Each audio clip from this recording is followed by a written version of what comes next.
If you love talking about cats, but your friends and family are kind of over it, this is the podcast for you.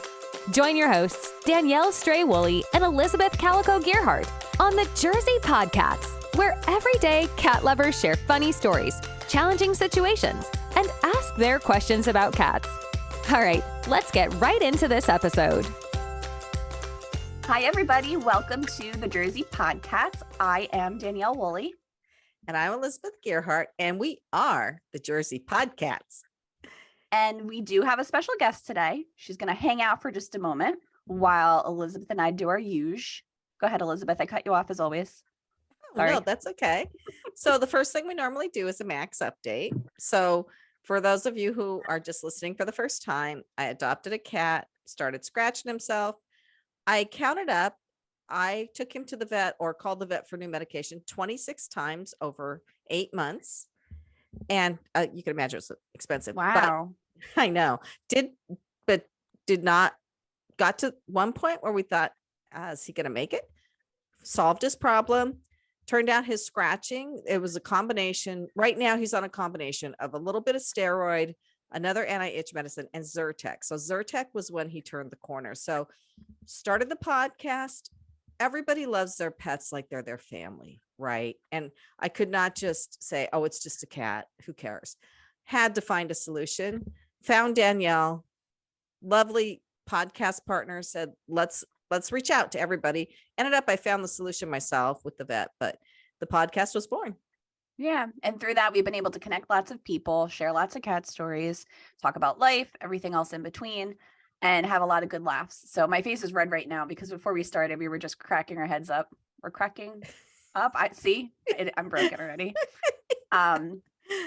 And as far as like life updates, anything going on with you or your kitty cats before I give a little update on my end?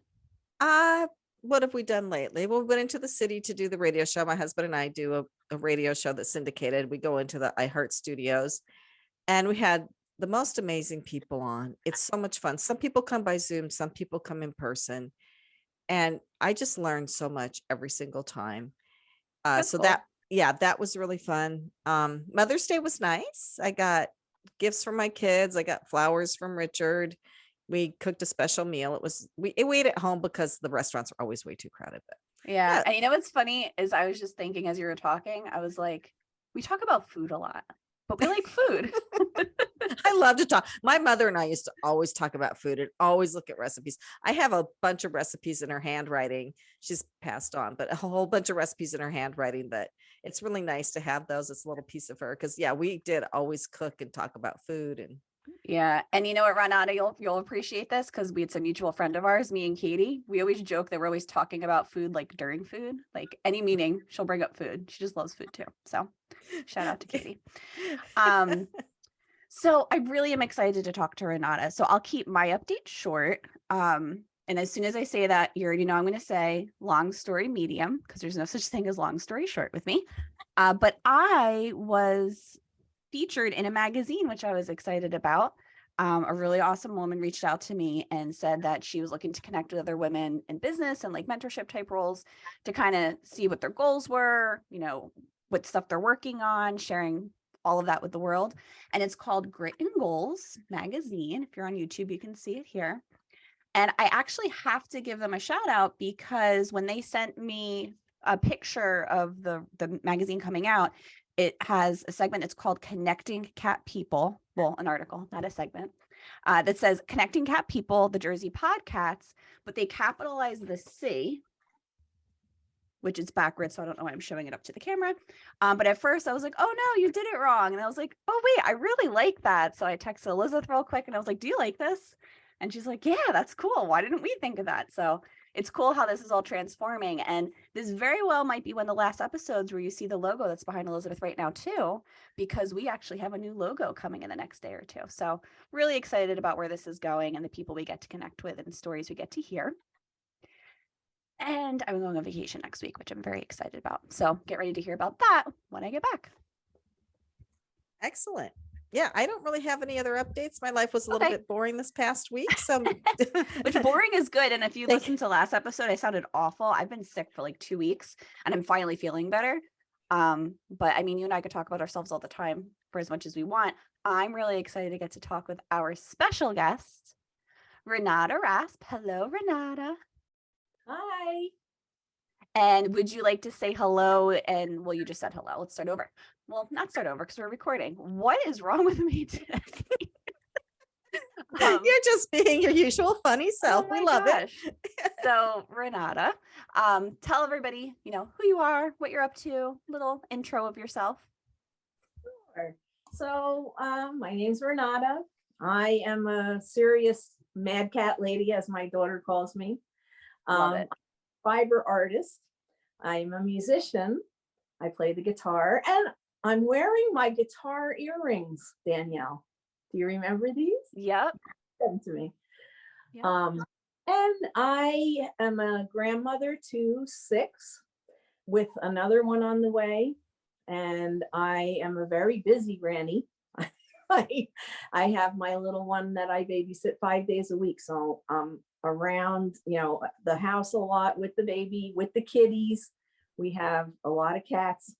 And I'm, in semi-retirement. If you call babysitting 5 days a week, 8 hours a day retirement, that's what I'm doing. Oh, and my very dear friend. Yeah, I'm Left sorry, that out Renata. of your bio. That should be in your bio. Yeah, that is not retirement, Renata. I'm sorry. You're just doing volunteer work now, right? Such a paying job for the volunteer. That's funny. So tell us a little bit about, there's a couple directions we're going to go today. But let's start off by talking about your kitty cat. So I know you've had other kitty cats too, but tell us about who your current, little crew is right now. Sure. So we had 5 together here when we first moved in, and my daughter and her boyfriend moved out with 2 of them. So we're down to 3. We have Coley, who we're going to talk extensively about. We have Chloe, who is the queen of the house. And we have Mo, who is the oldest, and he's getting a little feeble. But he had a complete transformation coming from New Jersey to South Carolina. And I'll tell you about him at some point. So, but they're, that's who we have here now. So we're down to 3. We had a maximum of 5 at one point. The other 2 are Sweetie and Tucker. And I feel like I know all of them. Most of them, probably not Sweetie. Okay. Of them. Okay. So a couple of things you said there. When you brought all the cats together into one house, how is that like? Any lessons learned there, introducing all those kitty cats together? Yeah, well, we had issues in Oakhurst in New Jersey between 2 of the cats where we had to keep them separate at night. And actually one of them kind of stayed down in the basement and hung out in the daytime. And then at night we would close our bedroom door and he'd stay in there with us at night. That was Mo. He was the problem child. He was like mean to the other kitties a lot. So, and that's what I'm saying is that there was an amazing transformation when we moved from New Jersey to here, and they were all still, it was the same mix, including an additional, which was Sweetie. Things were completely different. We didn't have to separate them anymore. We don't really know what happened. I mean, Coley didn't come immediately, as we'll talk about in a second, because, the issue with getting lost. But when we got here, it was Mo, Chloe, Tucker, and Sweetie. And it's like there was no problem between Tucker and Mo anymore. And we really just can't explain it. It was like, because I'm trying to think the layout of because I've been to your old house, and is there much of a difference between the layout? And the reason I'm asking this is because our next guest is going to be talking about feng shui and how it impacts cats. So I think you'll need to listen to that one, because maybe it has something to do with, the energy of the house, or how things were arranged, or even just the fact that you guys are less stressed now that you're out of crazy New Jersey. That is very possible. But the thing is, it's very small, sort of similar layout. It's still a ranch, but we don't have the basement. So the basement isn't an option, like trying to separate them like that. So, maybe that's it. Maybe that because we couldn't really separate them, we had to work it out. But yeah, it was almost like an immediate thing though. That's the thing that's so mind boggling is that it was like it happened overnight. We got here and everything was cool. That's I'm so just- bizarre. Yeah, I'm just wondering if it's because there wasn't any established territory in the new house. So Mo came into somebody else's territory, and when you moved, there was nobody's established territory. Maybe that made a difference. Well, Mo, he didn't move into the territory. It was actually Tucker that moved in on Oh, territory. But well, yeah, and I have to say Tucker can be a little bit of a scutch. You know what a scutch is? no, what's a scotch? That's like an Italian thing. It's like a little troublemaker. So, you know, I just, and the thing is that you look at Tucker and he seems so innocent, you know, and Mo would be the one that would like really get aggravated. And Tucker sometimes was actually the agitator, but Mhm. you know, but they're good. Well, now Tucker and Sweetie are in Allie and Kevin's house. So, Mhm. you know, that kind of, you know, worked out too. But I'm saying he changed. His whole demeanor is different now. He's just so calm, and he loves his little floppy fish. Have you guys ever seen those mechanical floppy fish? Yes, ours Yeah. died pretty quickly, and I went to throw it away, and they still play with it, and it doesn't even flop anymore. Yeah, well, Mo does a whole routine with the floppy fish, and it's always between 10 and midnight at Oh night. gosh. He grabs it in his mouth, and it starts doing its thing. It starts flopping around, and he starts yowling. Oh my God. The primal noises come out of this cat that I've never heard from any cat. But he just, I mean, that's his thing. He just loves that fish. And he wakes everybody up. If anyone's asleep, you can't help it. It's like he's so loud. But oh, he's so funny. That's one You'll of have my to catch that. That's one of your what? one of my stories of the other Oh, cat. that's a good one. Well, you're gonna have to catch that on video so we can share it with everybody. I think that'd be cute.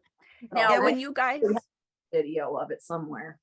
Yeah, Danielle, we have to start posting our videos on our website or somewhere. I know we keep talking about them. We're getting there. Like I said, we've Yeah. got some tech changes coming up. So I'll be nice and refreshed after my vacation. I told you guys are gonna get sick of hearing about it.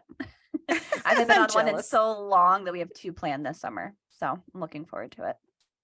Nice. Unfortunately, none are passing through South Carolina before you even ask, Renata, because I know you always say, when are you guys coming? For when you guys moved, I know we're going to jump around a little bit, but let's talk about what that was like. So, you know, I don't want to say unexpectedly, but kind of unexpectedly, last minute big move out of state, right? And not only are you figuring out logistics for you and your family, but all your little critters. So Yeah, how did that go? What happened? What lessons, what stories have you got for us there? As Loki, I'm sorry if there's noise, is terrorizing the container of treats here. That's why he keeps jumping on the computer. But now he's standing on it, so I can't open it to even give it to him. So you know, basically we just had the plan that we were going to take all the kitties, because we had, you know, number of cars that had to come down here too.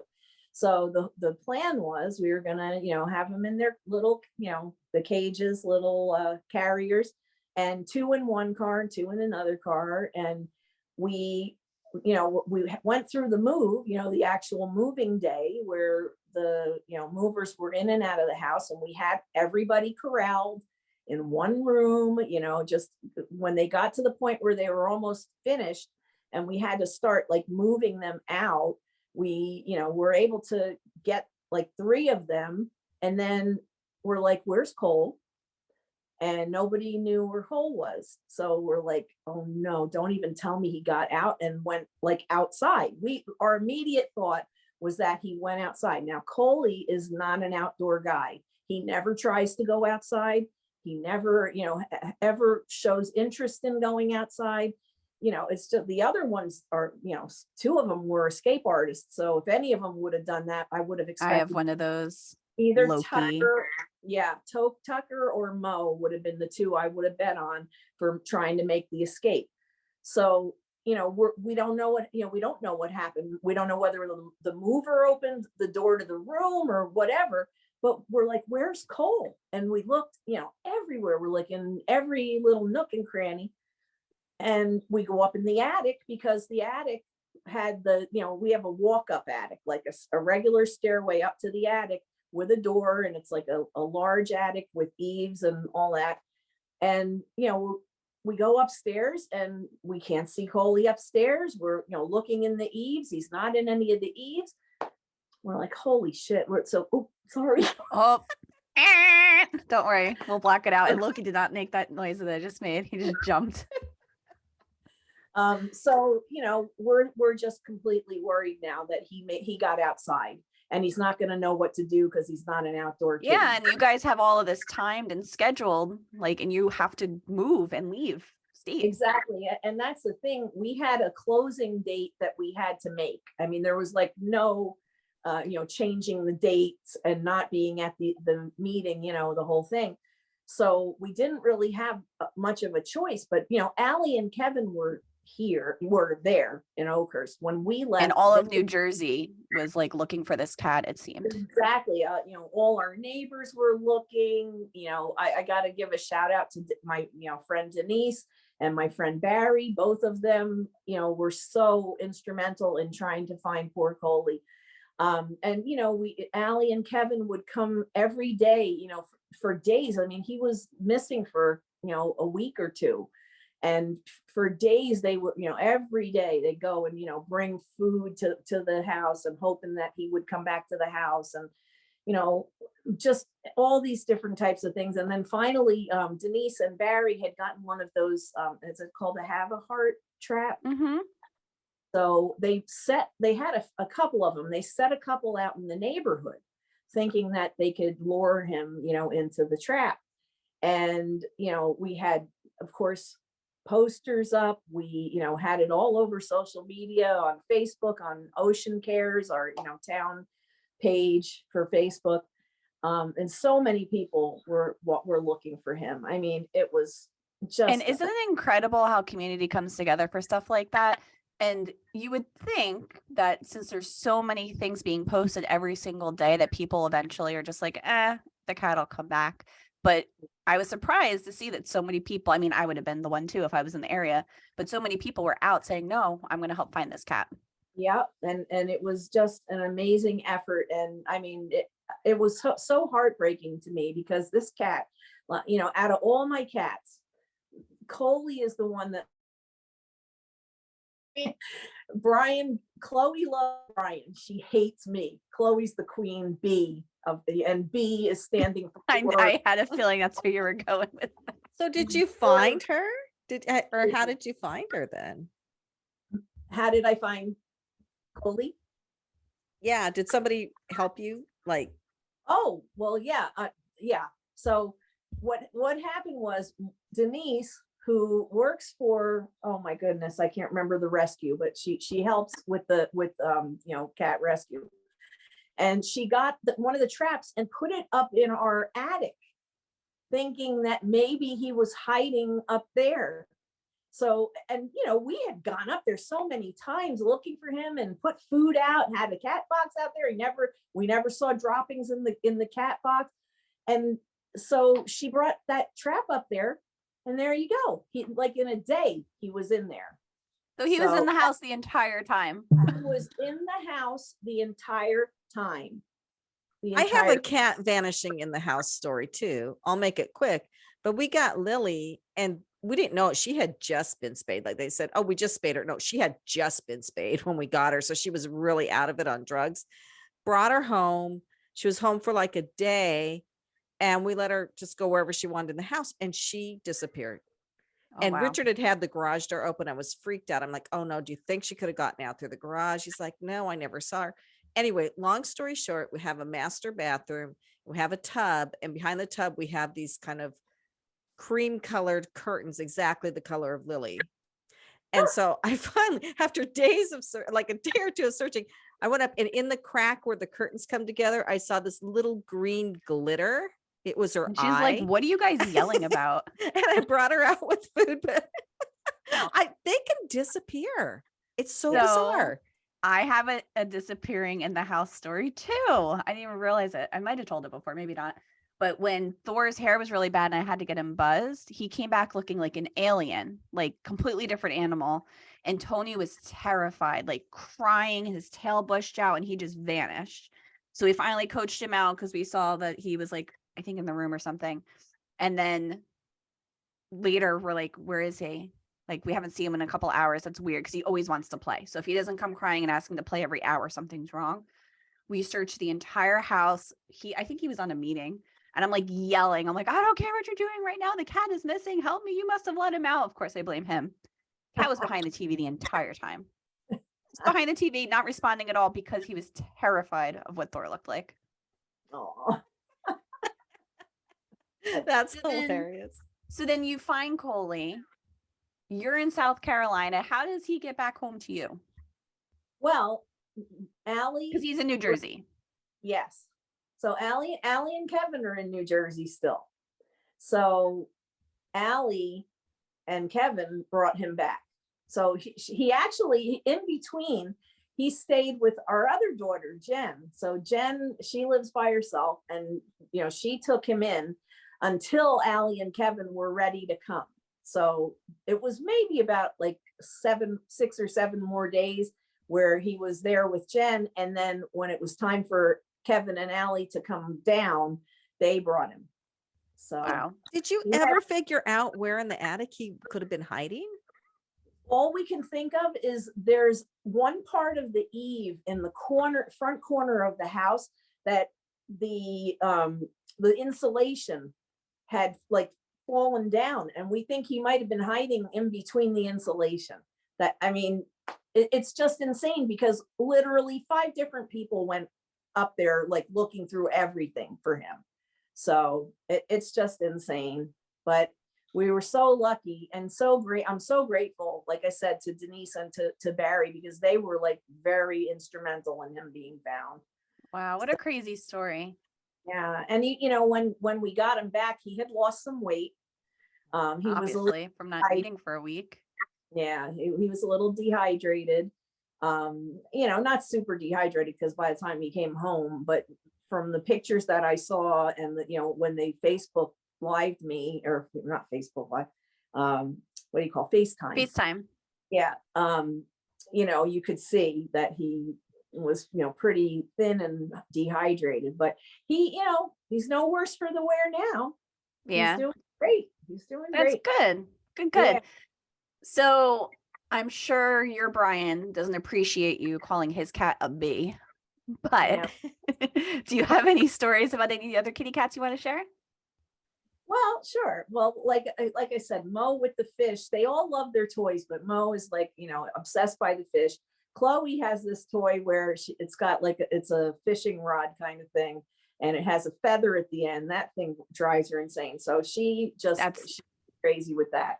But the funny thing with Brian and Chloe, okay, Brian didn't want any of the cats. He literally, the only cat that was Brian approved was Mo, and Mo was the first cat that he brought into the house. He got it for Allie when she was in like 1st grade or 2nd grade.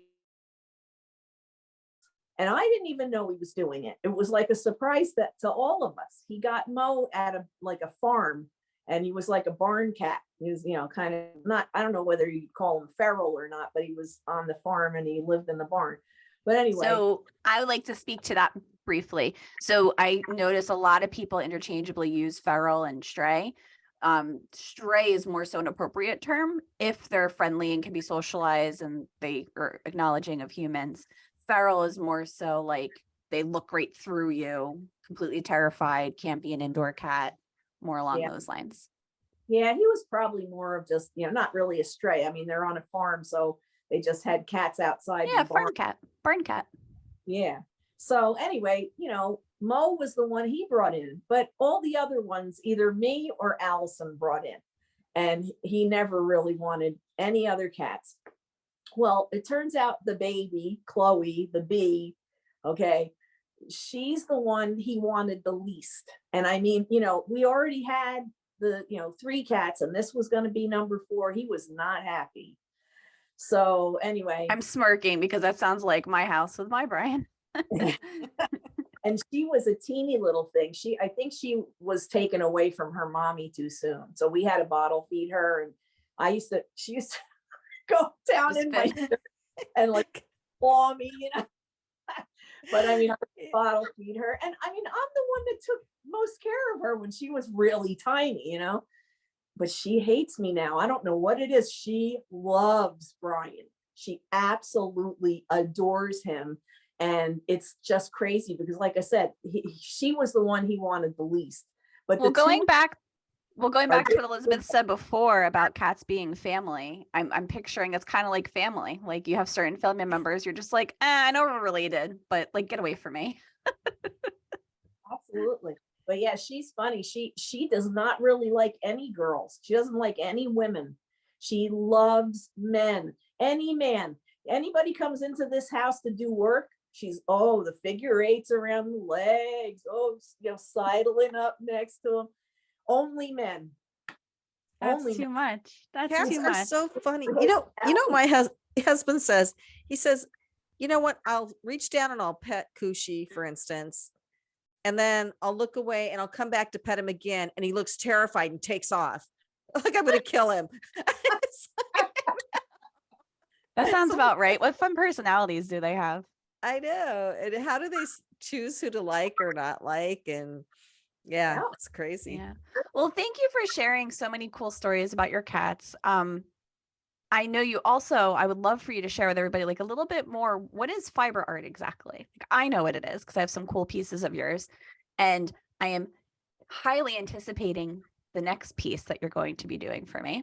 But maybe just talk to us a little bit about that. I'm going out of the frame just for a second because Okay. So for anybody who's listening, she is looking behind her, above her, below her for something special, it seems. Oh, this is really not good. Okay, here, wait a minute. She's acting like a cat. She's looking all around. Something next to me here, which I can show you. All right, so I don't know. Can you see this? So if anybody's following on YouTube, you'll be able to see what she's showing. I'll describe for our listeners. It is a big, what would you call that? A bat of fabric? That, yes. So what I do, and basically I'll just tell you from the start. So I have a broker that I deal with, and I purchase fleeces, from different breeds of sheep, and they shear them. These are not like a pelt. There's no skin involved. They shear the sheep twice a year, and I buy their fleeces and I process them. So I'll scour. It's called scouring. You wash their fleeces. And sometimes you dye them, sometimes you leave them natural. And then I process the actual fibers, and this is called a bat, and it's made on a carder. And basically a carder is a drum that has the little teeth the way that a cat brush has or a dog brush. That's a perfect way to describe it because I've seen your videos before. Yeah, so that's how it works. You put the fiber through the drum carder, it combs it, and I blend in, natural colors, different colors I've dyed, that kind of thing. So you've got your bat, and then you can spin, and I'll just show you there's spindles here. So you can, take the fiber and use a spindle and spin the fiber, or you can use a big spinning wheel, which is what I usually do. And then I spin it, and then I have yarn. And like I said, I just literally had the basket of, it's over there. That's okay. We'll post pictures online if you send them to us. Yeah. Do you sell yarn, Renata? I do. I sell yarn, my hand spun. I sell hand dyed that I buy blank, merino yarn skeins and, natural colored, and then I'll dye those. I dye, individual locks, and I sell to other fiber artists. I sell to spinners, weavers, anybody that does felting. So just to go back to an earlier statement, you are definitely not a retirement lady. You have so much going on. How these I love. These are my favorite. Oh my gosh. So she's showing little gnomes that she makes. Yeah. Yep. And I have a Christmas tree that you made. We absolutely can. Instagram. Yeah. Those are adorable, Renata. You should make cats. How do people, if people want to get a hold of you to maybe buy something from you, how would they find you to do that? I have an Etsy shop. It's Rainbow Fusion. And I have a website, which, oh, Danielle, you'd be so embarrassed because it's terrible. It's like one page. I can help you. I need to work on it, but it's www.rainbowfusionartco.com, I think. We will put it in the show notes. We got you, girl. So we loved having you. I love hearing about your kitty cats. And it's so cool to see that you're like in retirement, air quoting, getting to spend so much time with your family and your fur babies, the real babies, the grandbabies, and doing such cool stuff with art. It's been great. It really, I mean, me personally, because that's how all this happened. Yeah. Awesome. Because, you know, when I stopped working, I was working and I had to do something else. This is what I did. And it really, it changed my life, really. So. Well, thank you for sharing. Yeah. And thank you everybody for listening. And we appreciate you following our show, watching us on YouTube, and you can check us out on our website that's also getting updated, thejerseypodcats.com. And we'll see you guys soon. Thanks so much for listening. Let's keep the conversation going. Give this podcast a rating so other cat lovers can find it. Connect with the Jersey PodCats on social media or visit thejerseypodcats.com and leave a message sharing a story or question about cats. Thanks again for joining us, and we'll catch you in the next episode.